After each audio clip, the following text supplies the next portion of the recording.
Hello and welcome to another episode of the UConn Daily Podcast. This is Aman Kidwai, joined by John Silver. John, we've got a lot to talk about. Uh, Wednesday night, UConn men's basketball hosts DePaul at the XL Center. Going into the game as double-digit favorites, probably everyone's expecting a pretty calm, normal night, and well, it was anything but. The Huskies immediately fall behind to DePaul. And, look, this is not your older brother's DePaul team, but still, DePaul only has one win in the Big East and was in UConn's house, winning by double digits in the first half, drawing boos from the home crowd, which we'll talk about. But the Huskies ended that first half on a little bit of a run. They started the second half on a run, claimed the lead by the middle point. As soon as they claimed the lead, they had another quick run to get that lead up to 7. And we end with an 11-point win over DePaul. Maybe no need to ask any questions. They absolutely dominated them in the second half, scored 43 points, held DePaul to 30% shooting. John, I have been saying it for a few games now. Every game, the arc of it, especially since McNeely has been out, has just been so weird. These games have just been so weird and tough to describe. The Xavier game earlier, the Butler and Creighton games the week before. It's just weird stuff. I think you got to credit UConn for pulling themselves out of the hole, even though it's obviously very concerning to fall into that kind of hole here against DePaul at home.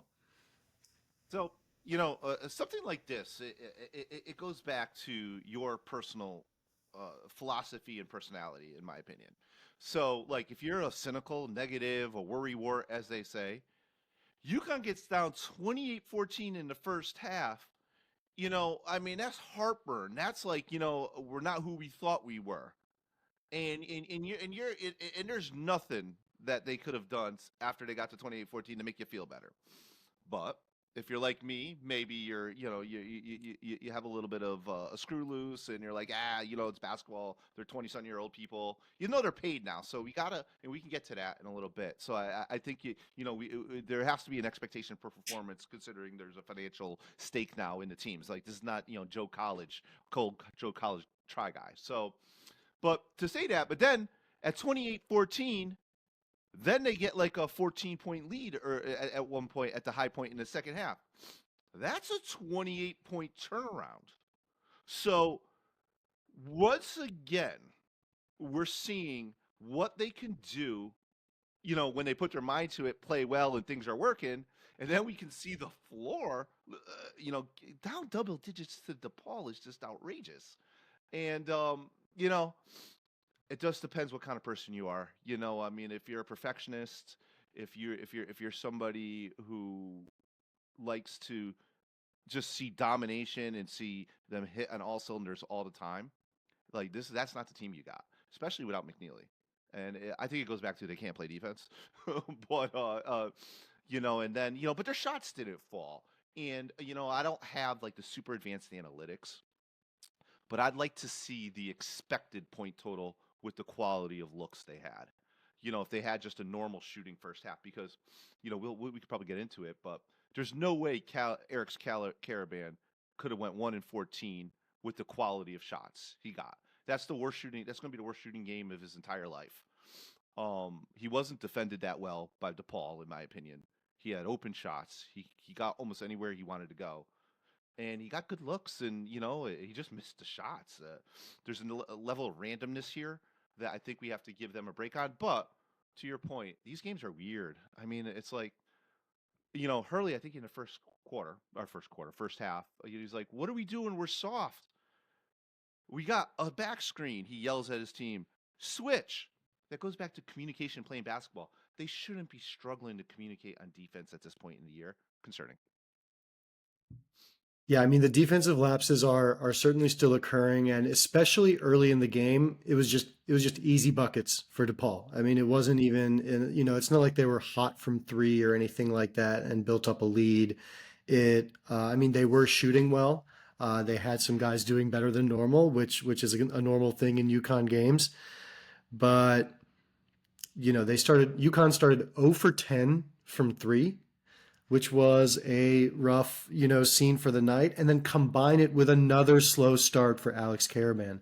He's had a couple of those now, and we know he's a little banged up as well. He rolled his ankle a couple of games ago. Seems like he maybe has not been fully himself since then. However, my opinion and also the opinion of his coach and play and his teammates is that he's still a very, very important member of the team, obviously. And the impact that he had 8 assists, career high 8 assists, and even the 14 shots. He has not done that much. That is not a frequent occurrence for him. And I've said this before, I think that's a good sign for his aggression, for him trying and finding. And like you said, he had mostly very good looks.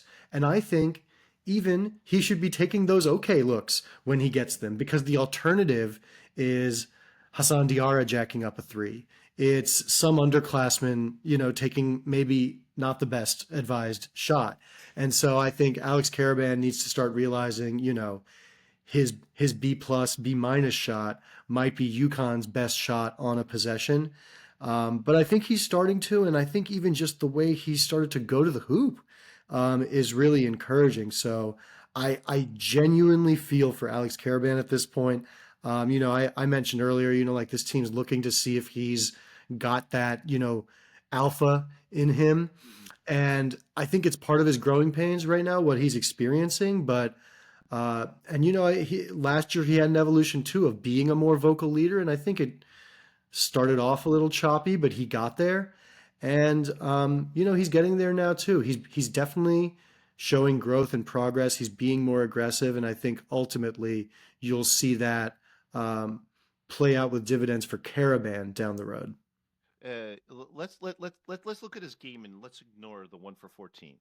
Let's say on those shots, if you give him just his averages, 40% from three, 48%, 50% from two.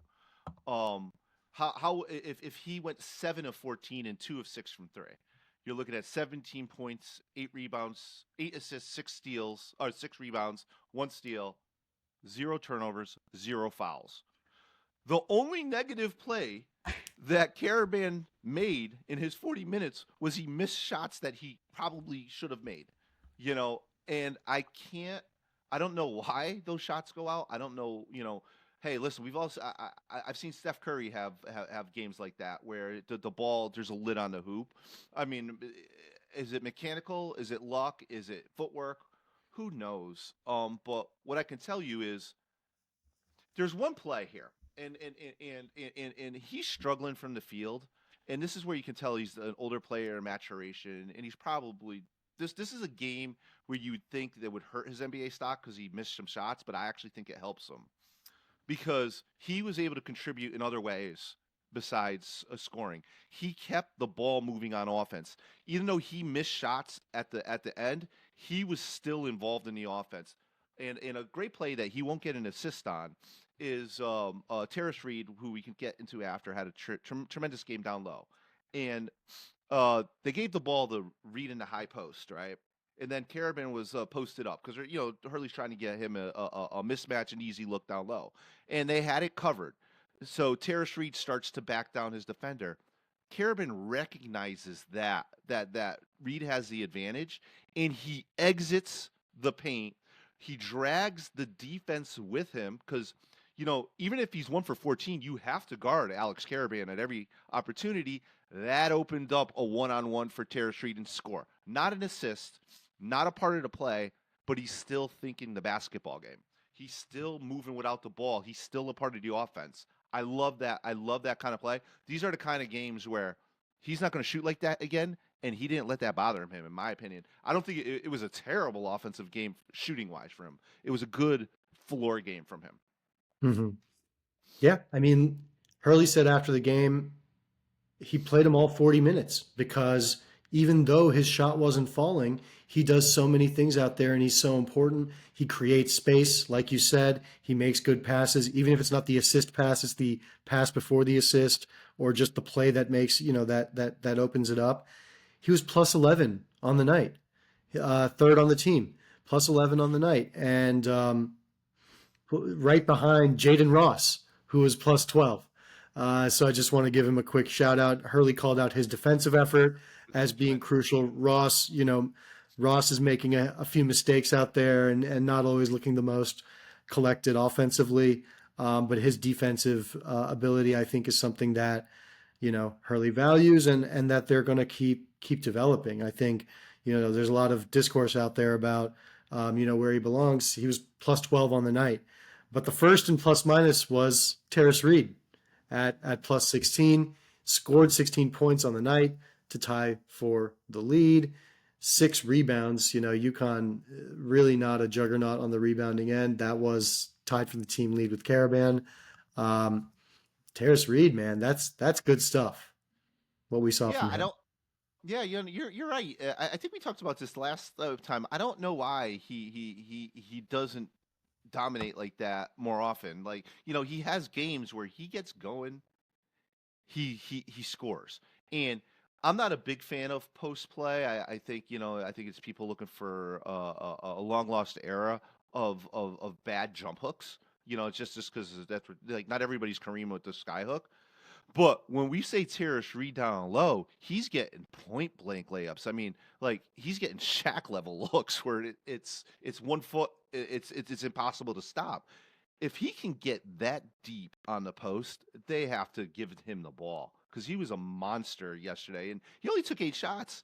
And I thought he got fouled a couple times as well. He has hit his free throws, he's 4 for 7, but I don't know how if they could feature that on offense, but he has to be an option on offense. I know they look for ball movement and wide open, but if he has somebody on his back, 1 foot in the paint, you have to give him the ball because what's going to happen is teams as we get later in the season, they're not going to allow 2 foot layups and dunks and ones. They're going to start double teaming Reed because they can't handle him physically, and then the next step would be that's going to open up shots for Ball and Carabin on the perimeter, and then you start cooking.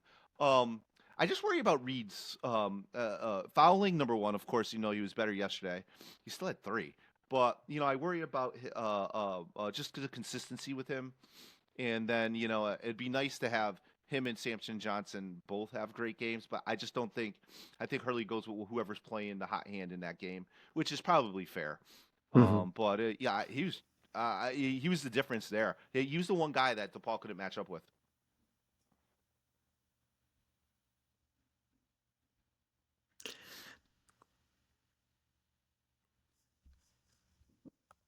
Mm-hmm. Yeah, I think it was interesting to see them throw out the double bigs. I'm very intrigued and enticed by the double big lineup, even though I think on a basketball perspective it probably is not making a ton of sense. With Reed, I think it's on the defensive end. He's sometimes missing rotations there, and I think he's a little bit of not like a defensive liability like some other guys, but I think it's literally just sometimes the rotations, the switching that gets a little lost on him, and uh, both him and Samson Johnson have this amazing ability to impact a game for 4 to 5 minute stretches and really make a difference. I'm not smart enough at basketball to know if there's kind of like we have a thesis before every game, like a hypothesis as to who that person will be based on the matchup. I can't read other teams like that. I'm not that good. But, uh, I think just the presence of Samson Johnson plus Terrace Reed it's not the same as Donovan Clingan plus Samson Johnson, obviously, or Donovan Clingan and Adama Sanogo, which was an incredible, duo to have as your bigs. But it's approximating, that kind of challenge that they bring as both different kinds of players. Um, Both really need to improve their consistency though, and I think it's not just the fouls; it's just really being with it on both ends of the court. I'm not sure what the solution is exactly there for those guys. Yeah, I look at it and I agree with you on the defensive rotations.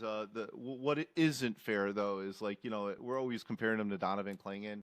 I told people last year when asked me what I thought with him, He is, and he's never going to win an NBA Defensive Player of the Year because there's this guy called Victor Wembanyama in the NBA right now. But he is an American Rudy Gobert, and what he can do in drop coverage, which is if you can play drop coverage, defend the rim, and not get cooked on the pick and roll and outside shots, that's what you want to do. And nobody protected the rim like Donovan Clingan has in the last couple of years in college basketball. He's one of the best defensive players, I think, structurally, positionally that I've seen in a college game, and he's just so natural defending the rim. Reed's problems, I would say, it's just he has to read the defense. Like, you have to read your playbook, know what a guy wants to do. They're scouting. What are they trying to do? What actions are they trying to put you in, and then how do you combat it? Him and Samson Johnson, they get a little too aggressive blocking shots. I think I like more of the Klingon, who's also bigger than both of them and taller. But positional defense is what the really big issue is with them. Move your feet. Don't give up lanes to the hoop. Uh, they're good though. This is a good problem to have because they're really talented and they give you two different ways of playing basketball on offense. Reed, a post up guy, a physical inside presence, and he's a much better offensive player than I anticipated. And then you have Samson Johnson, who could take the roof off a gym with his head. So that kind of vertical threat really opens up people on the drive, really opens up drivers. So good to have. You can give me a heart attack. You play double bigs instead of fouling them out in the second half. They're all going to get 4 fouls in the first half in the first 10 minutes, and then we're stuck with Signare, who will probably foul out in 5 minutes. So no more double bigs. They can't risk the foul compilation. I mean, they're not playing 1991 LSU here. I know, They I don't have know. Shaq I wish it Stanley. was. I wish Yeah. it was Oh so man. badly. But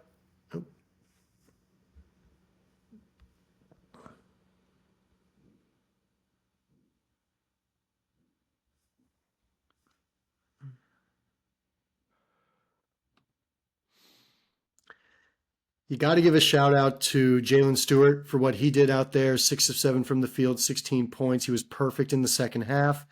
And Aiden Mahaney, he's really starting to put it together. He's stringing together a few promising performances. He was really big in the first half there. And I think, just starting to get his legs, right? You can start to sense that he's starting to get comfortable out there. I felt like he was making plays, especially in that first half, at a time where UConn was looking for somebody, desperately looking for somebody to do that. So promising performances from Stewart, Mahaney, Reed, solo ball again, just dynamic, incredible. What a weapon he is, and uh, the sequences of and one block, 4 point play. That's incredible. That's for a sophomore to have that kind of impact, and for him to really start expanding beyond kind of being a shooting, like a shooting threat, and you know be impactful in other ways. He's really emerging into a leader for this team. It's incredible to Yeah. see. With Ball, I absolutely love. He's a scorer. Like there's guys who are good shooters, like and nobody's Cam Spencer shooting. Like I think he's the biggest basketball surprise of my entire life. I never heard of him before he came to UConn, and then I was like I can't believe like he was actually still in college with that. I can't believe he went in the second round, but whatever. I mean, we'll let I think the Grizzlies stole somebody there. Watch him in a couple years, but my big thing with Ball is he's a dominating scorer. If he scores 3 straight hoops, he's not satisfied. He wants to score another one, and he's going to keep on firing. I really think that they're just scratching the potential of his offensive game. Can't dribble that yet. He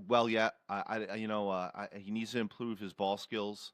Needs to improve his vision passing the ball, but he could flat out score, pull up, drive to the basket, athletic, three. He even had Did you see that he tried to do the James Harden, and he's lefty, so he's James Harden when you're a lefty. If he'd be Reggie Miller if he was a right-handed guy, but Hmm. as a lefty, he tried to like kick out his feet and get the 3-point foul, and you could see that craftiness and that scorer's mentality coming with him, and hopefully we see it in February and March. But I think eventually, might be next year, you're going to see him jump from that 14 to 15 a game to the 18 to 20, and maybe even into the mid 20s kind of game. I don't know if a UConn guy will ever score in the mid 20s with Hurley's offense. It's too egalitarian, but he can really score the basketball, as Hubie Brown likes to say.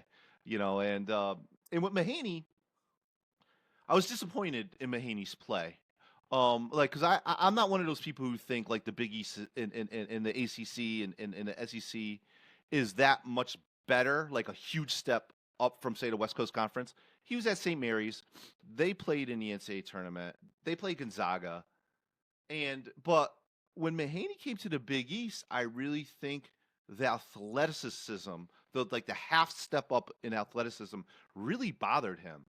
And this is kind of like a football player in a freshman year of college who are they're not reacting to the speed of the game.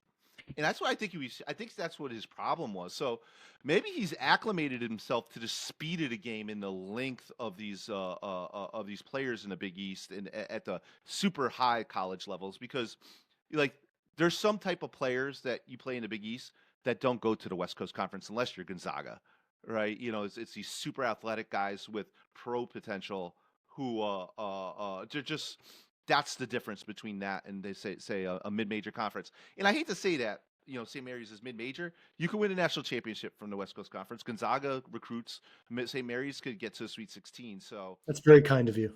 yeah, but so it's like I call it a three-quarters major conference. I mean, they have good teams there. They're 2-3 bid conference most years. They're 2 bid conference definitely. So, but it's hard for me to articulate that with how much he struggled really with athleticism early in the year. But he seems to have adjusted. Like he's learned to play physical, and he's learned to deal with not being with having a quickness deficit. But he has a skill advantage over the players, and he has to use his brain to figure it out. Yeah, and the other thing is just when you think about adding transfers and talent, he came in as a junior, so he's got 2 years at UConn, right? And so, different story, different situation, but think about the Tristan Newton arc. I've always been saying, right? Um, you know, Lots of people did not like what he brought to the table for a long time, and then he's a All American, a very important player on one of the best teams of all time, not just UConn, all of college basketball. So, um, yeah, I'm not saying that's what's going to happen with Aiden Mahaney, but I think trust the people who recruited him, brought him in, saw something special in him versus other potential options, and even just or even just giving that spot to him versus a high school player. Thinking about that, um, you know, these guys who won 2 championships in a row decided to bring him in. It might take some time, and you know, it's a work in progress in college sports. It's never a perfect thing. Yeah, And, with and Tristan. along those lines, oh, Yeah, go no, ahead. I was just like I want to touch base on the Tristan Newton. I remember January January when they went on that slide. When they went on that slide in January, that everybody wanted to fire Hurley. This is before in the first Yeah, national championship year. They don't have a point guard. yeah, They're missing somebody who can break down. And to see how ridiculous that turned out to be, not only did they have a point guard, he's going into the College Basketball Hall of Fame. He was a two-time and most outstanding player in the Final Four. He was a yeah, first team All American. I mean, you don't have that's like nobody does that. yeah, Outside of players from like Duke, North Carolina, Kansas. I mean, who's a two-time most outstanding player in the Final Four? I mean, Bill Walton. I mean, come on. right. So that Yes, is, I mean, he's a historical player, and it took him time because I also think Newton struggled with the athleticism, and yeah, he had to learn that he's at East Carolina in AAC. he was able to blow by guys no problem and get to the hoop with no resistance. Now he had to learn to be physical, use his body, and once he was able to find out that he can get his shot by being a little more physical and using his size, I mean, he became one of the the most winning guard in recent college basketball memory because he was a legitimately great college basketball player. Yeah, and just changing roles is an adjustment too, Yeah. right? You know, if you're going from being you're taking 40% of your team's shots to being asked to now be primarily a facilitator when that was never your bag, you know, it's an adjustment. But yeah, I mean, it's you know, it's actually very interesting that you mentioned that period and Hurley being under fire a little bit. Even people talking, I remember at that time, you know, there was so much talk about coaching malpractice. Maybe you remember, you know, like the end of a Marquette game, there was a question about like should they have fouled or something like that. You know, situation like that. There was so much direct criticism of like the basketball expertise in the arena. And even I can say, you know, up until like halftime of the St. Mary's game, you know, that the second round game, you know, I can show you tweets, people directing tweets at the UConn blog account during the St. Mary's game. You know, I think UConn fell down like 7, maybe early in that game. And they're just going, this team is never going to do anything. You know, I have multiple of that in there. You know, it's funny. So, What I do remember about that NCAA tournament run was remember they played Iona with Rick Pitino, yeah, and they're down at the half, right? And or they're only up one, and I go online, and UConn doom and gloom. Twitter, everybody is going nuts, and then they have Rick Pitino at the half, and he goes like, "What do you think, Rick? You know, I forget if they were up one or down one, but Rick goes, I am so proud of my Iona players. I'm not sure Iona basketball could play a better half of basketball than they just played." And I'm thinking to myself, I'm like, this game's over. They're going to get blown out. I mean, because Rick is like, because nobody was more surprised at what happened there than Rick Pitino. You know what Yeah, I mean? And yeah, look what happened. And they haven't been challenged in the NCAA tournament since. right. And I think it's going back to Hurley is my only criticism of Dan Hurley, and it's heartfelt and it's something feel strongly in. Don't get technicals in the last 5 minutes of basketball games. Yeah, You know, I don't care. I don't care if I'm refereeing and we've had a vendetta going back to St. Benedict's. Okay. You cannot get technicals late in the game as a player, as a coach, as a fan base. That's it. As far as his X's and O's, anybody who didn't think Hurley knew how to do X's and O's I challenge their X's and O's because you can I see mean, the good stuff. You can see the good stuff yeah, even when they didn't have just the talent.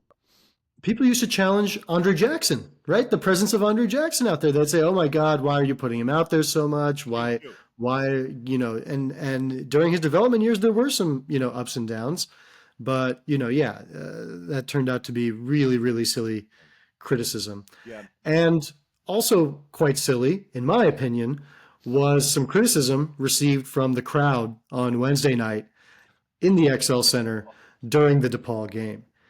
So UConn falls down, as we mentioned, double digits in the first half, down to a big as lead as 14 for DePaul. I think when it got to 12 was when the boos started raining down. There was maybe a turnover and a quick layup. My initial thought was maybe they were booing the refs because there was like a few like no calls or bad calls. Like there was a steal that looked like Jalen Stewart got absolutely mauled. You know, where you're wondering what's going on there. But those boos were coming down for the UConn team and players, and I think that's probably not an appropriate reaction to a team that has been ultra successful over these last 2 years.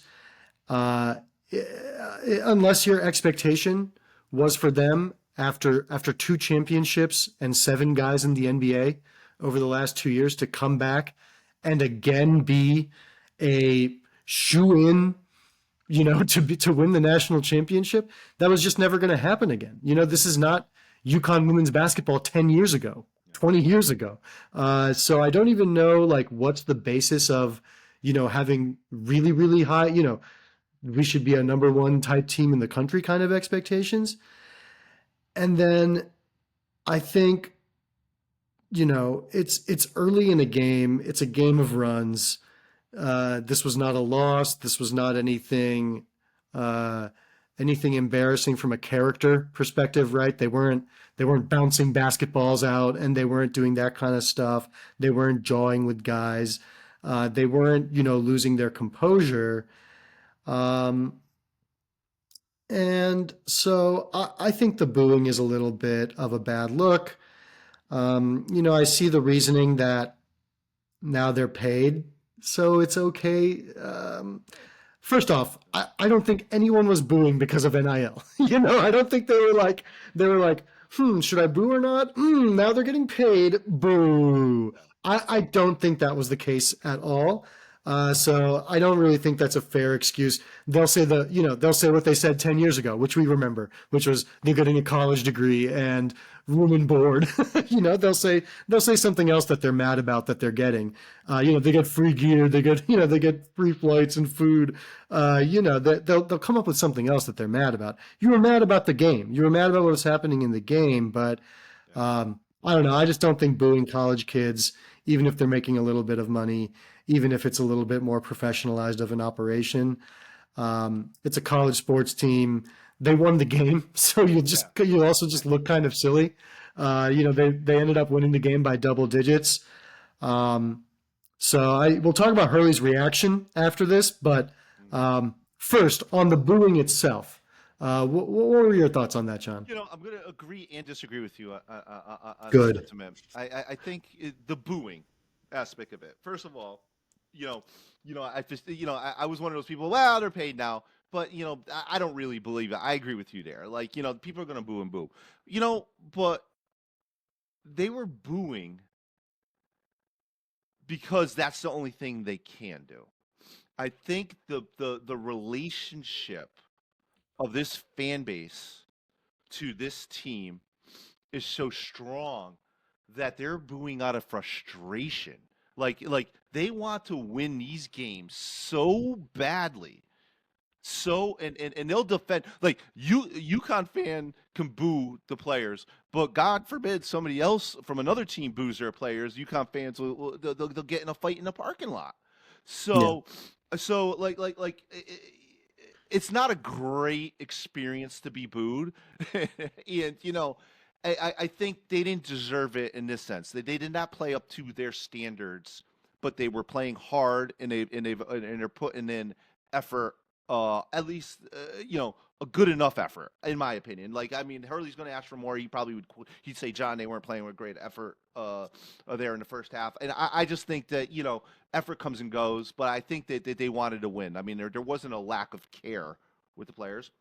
But, I think we have to recognize, and I think Hurley recognized that, because this what he said after was very interesting, is I actually think that the booing is not like booing like we're booing a professional team. Is we don't know how else to express, the fans don't know how else to express their anxiety with it. I mean, that place was quiet, not because people were bored, because people had their hearts in their stomach. You come to UConn, you got to take the good with the bad. Okay? That's the bad, man. It's a tough place to play basketball. I mean, the expectation is excellence. Yeah, I think that's a fair point. I would just add it's tough for a variety of reasons that include sometimes you don't always get the most vocal support. Dan Hurley has mentioned, stop wearing LL Bean, at the XL games, wear UConn colors. And, so UConn fans are still trying to beat some allegations themselves about their own fervor, if I have to be fair. And, people have been complaining all season that the XL Center sounds like a morgue or that it's not excited enough. And so, there's maybe a fan role in this as well, where the fans are pretty quiet. most games until things get dicey or until it kind of gets to victory mode. And so, and then I just think, like to be like, I'm a fan and my standards, it's like you're watching, and I don't want to do like, man in the arena or, take the side of the athletes or anything like that. Like I'm the athletes and but you're watching. And those guys, they really want to win. I think nobody can dispute Dan Hurley's desire to win. He's out there going crazy, yelling at refs. He runs practices, he very intensely. He's very dug in with his players and staff. So I think, the idea again of this like some sort of fan expectation and toughness. Again, it's what did you want this team to be after 2 straight championships?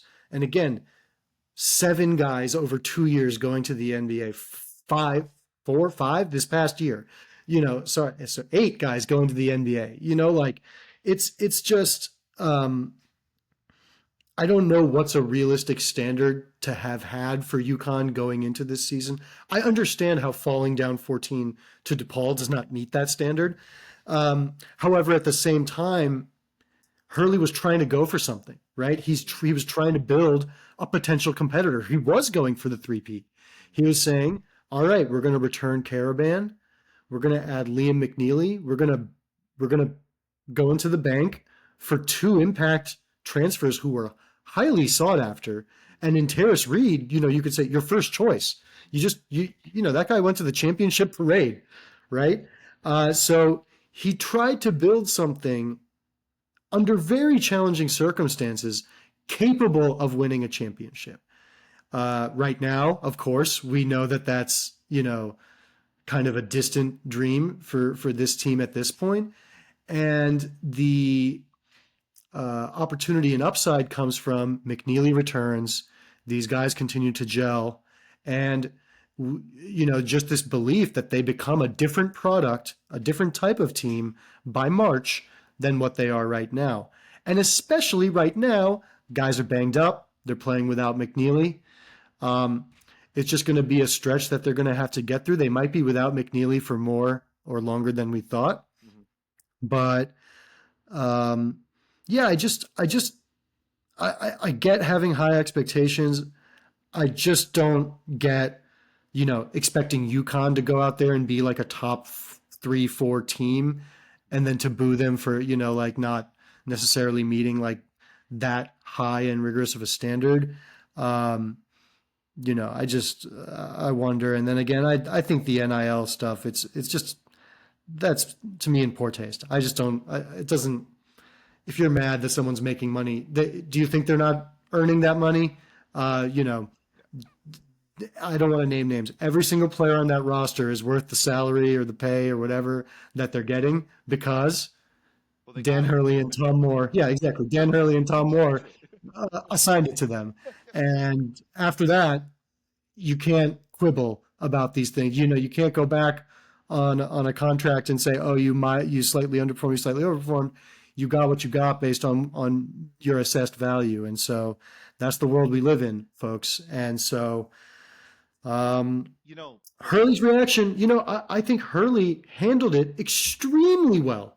Extremely well. I was, we've seen him be a little bit, hey, we need a little bit more passion from the fans. I mentioned earlier, hey, stop wearing plaid shirts like I'm wearing right now, like you are too.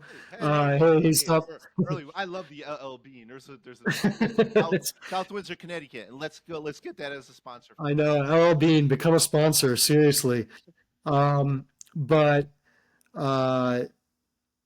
what were we talking about here? The way Hurley handled it, he said, UConn fans are passionate. I will leave it to them to decide after everything we have given them if that was an appropriate reaction. And then he thanked the UConn fans, which again, I thought extremely magnanimous. He said, UConn fans have always had my back. They have been supportive to me. As I am being, attacked by national media, UConn fans have had my back. So I thank them and I appreciate that. And he even acknowledged this is a tough place to play with high expectations. But I will leave it to them after everything we have provided to decide if that was appropriate. So that was Dan in the nicest way possible saying, we better not see that again. Yeah. I better not see that again. After all we have provided, I better not get booed again because I do want to be here my whole career. I just turned down the Lakers and Kentucky this offseason. I would prefer not to be booed in my own home arena. Yeah, it's one of the great things about the UConn fan base, and I've been around in Connecticut, covered the team for many years. Alums, we're alums, Amon, is we have a level of a lack of reality sometimes with in perspective. So, for example, Dean Smith, there's a great story. Dean Smith lost a basketball game, and somebody on the Tar Heel campus hung Dean Smith in effigy when the players got back. Okay, now this is like I think it was like right before 1982, so this was in the late 70s. I think I forget one of the players got off the bus, torn it down. They hung Dean Smith in effigy on the Chapel Hill campus. Okay, Jim Calhoun. Calhoun, this is guys the Hall of Fame coach, one of the greatest builders of a basketball culture in All time. American sports history. Okay, Yep. when you consider where he took UConn, so I mean and nobody disputes that. People used to criticize Calhoun for not fouling up late three, or he didn't play this guy, and they used to boo those players all the time. Dan Hurley, another example. He didn't have the horses. They get to the NCAA tournament, suddenly he can't coach. Remember that when people are talking about, well, Hurley can't win an NCAA tournament game. He's only won Yeah. one. And, I'm like, well, they can't score. He has a roster issue. Now he gets when he wins, when they get players, they're going to win because they have the right guy. And then they got 3 McDonald's All-Americans coming in. I don't know if that means anything anymore, but I think it what I mean. does. But you never know though because it's gotten so political over the years. Shout out to Bronny James, but I think it's one of those things where Hurley did put the expectation for the team very high, and I think it was true. This team has a top 10 offense. It has a lot of weapons. They have a great offensive system, great coaches. They have everything you need to be a terrific national caliber basketball team. They have NBA prospects on the team. Carabin, McNeely, I think Reed's a prospect, Solo Ball. That's 4 guys you'll see in the NBA at some point in various roles, right? I think only McNeely's probably looking at like a lottery pick. But I think the big thing is I don't think Hurley expected your defense to be this poor. And now we have to go. Let me try to drag my fellow UConn people that from the reality. They are not getting to the Sweet 16 if they don't play better defense. If they can, and let's not talk about the Final Four. Let's not talk about winning the Big East tournament. They have Marquette coming up, and if they're not on their top of their game defensively, Marquette's going to run them out of the building. That'll be a 20-point game if they don't play defense. Okay, so it could be just player personnel ability on defense. It could be that, and there's no amount of coaching that can overcome a skill deficiency on defense. It's not just about playing hard. It's not just about athleticism. You have to have lateral quickness. You have to be able to read and react. Maybe Donovan Clingan made things easy because even if you were a horrible defender, you had that guy back there and made you look like the first team. So I think we're judging that they're number 2 in the country when they went to Maui, and they looked the part. When their offense is rolling, there's nobody. They're one of the best teams in the country. I think we never expected them to be a bad defensive team. It's probably metrics wise, and I haven't looked at it. It's probably the worst defensive team metrics wise in 25 years. Maybe Kevin Ollie's teams were worse, but I always thought Kevin Ollie's teams were okay defensively. They couldn't run offense of a JV middle school team. But that's the thing that's going on, and I think it's time that we tamp down the expectations until we see McNeely come back. and a marked improvement in the defense. I'm talking about 5 or 6 games of of defense, holding teams to under 45% shooting, not getting lit up from three, not fouling everyone. They won the foul battle yesterday, Aman. Amazing. Finally, finally, they won the game. Like the UConn, if UConn, yeah, yeah, yeah. So a little better, especially second half. I mean, like, how much of that was DePaul missing some open shots? Perhaps, but I thought the defense was better in the second half. And so just it's game to game.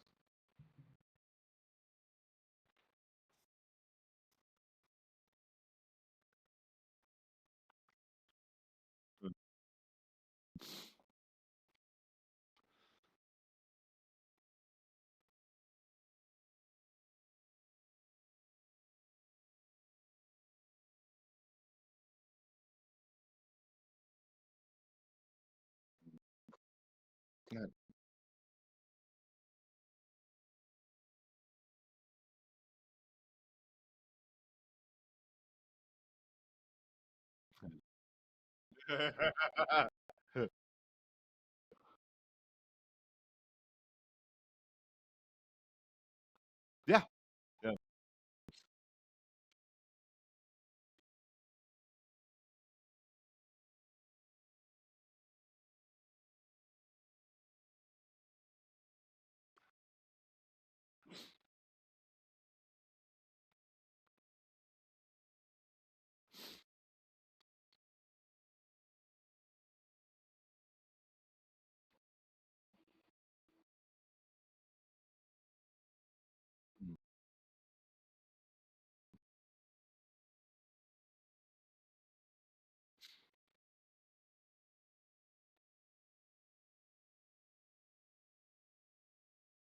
yeah, yeah.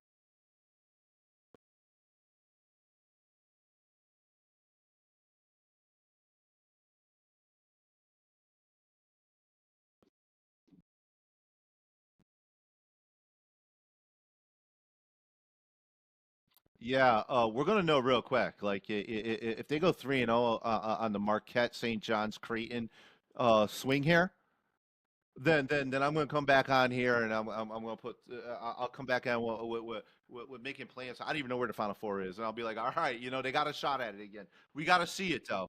Like, I like to see McNeely come back. I think they really, I mean, he was their best player. I mean, I think he was turning into that. And maybe these hiccups. It's always a journey. We'll see when he comes back.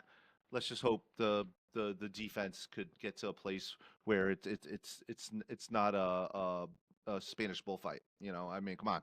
I mean, Jalen Stewart played great offensively yesterday. Did some great things you want, but there's one play. He just he got. I mean, and that's when they put Jaden Ross in.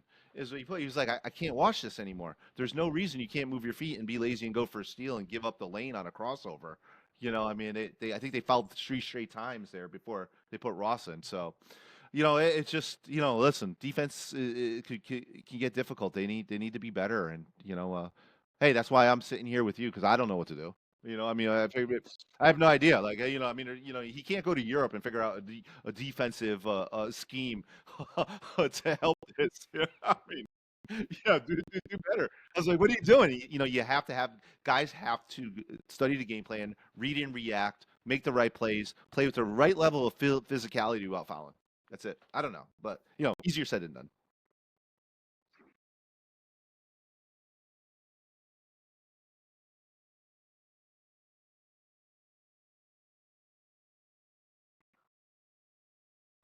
Yeah. Yeah,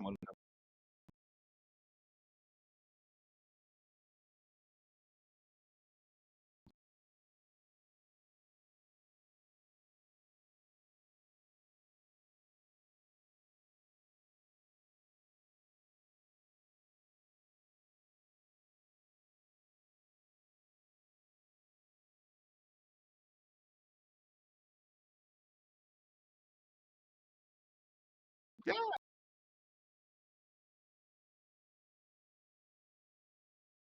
yeah, yeah, yeah. No, it's fun. It's fun. The games are good. These games are good. I mean, like that was a good game last night. I mean, yeah, we would have liked to have seen a 35-point win and had them go 12 of 13 from three, but yeah, but I don't know.